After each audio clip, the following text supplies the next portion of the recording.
तो चलिए आइए हम लोग इस प्रश्न का हल करते हैं। लिखा गया है, यदि 5 के power x minus two into 3 के पावर 2x माइनस 3 बराबर 135 तो x का मान ज्ञात कीजिए।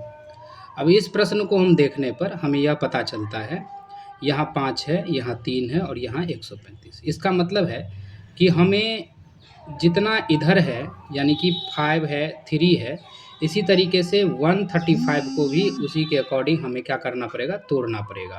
तो इसका मतलब है इस 135 का यानी 135 का हम लोग क्या करेंगे, अभाज्य गुणनखंड करेंगे और देखते हैं कि 135 का क्या आने वाला। तो सबसे पहले तो हम लोग सवाल को लिखेंगे कि सवाल के अंदर क्या बताया गया है। लिखा है 5x के power minus 2 into 3 2x minus में कितना 3 इजकल टू यानी बराबर 135।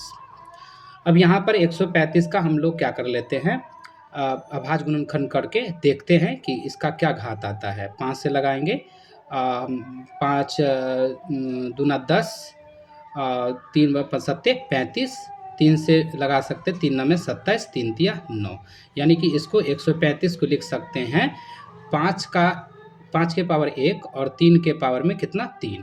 इस तरीके से पहले 3 से भी लगा सकते हैं वहाँ पर। तो इसको लिखना है 5x माइनस 2 इंटू 3 के पावर 2x माइनस 3 बराबर, यहाँ पर हो जाएगा 5 के पावर 1 गुना 3 के पावर कितने 3 हो जाएंगे। अब यहाँ पर ये ध्यान देना है, यहाँ 5 है, यहाँ भी 5 है। आधार के अंदर की अगर बात करूँ तो आधार दोनों अगर देखा जाए तो दोनों जगह पर आधार क्या है, सेम है। और यहाँ पर 3 है, यहाँ पर भी 3 है, यहाँ 3 है। तो इसका मतलब यह है कि यहाँ पर भी आधार क्या है, सेम है। तो इसका मतलब ये 5 है, तो हम लोग x माइनस 2 बराबर लिख सकते हैं 5 के पावर कितना है 1। ये हल करेंगे तो x बराबर हो जाएगा 1 प्लस 2, तो x का वैल्यू हो जाएगा आपका 3 हो जाएगा। इसी तरीके से हम इसमें भी निकाल सकते हैं, यहाँ पर भी 3 है, यहाँ पर भी 3 है, आधार सेम है दोनों का। तो जब आधार सेम है तो इसका मतलब है कि पावर भी सेम होने चाहिए।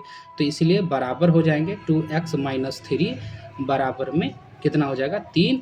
तो 2x बराबर हो जाएगा 3 प्लस 3, तो 2x बराबर हो जाएगा 3 3 6, तो 2x बराबर 6/2 यानी कि कट जाएगा तो हो जाएगा 3 x का वैल्यू। सॉरी, यहाँ पर सीधे हम लिख सकते थे x बराबर 3।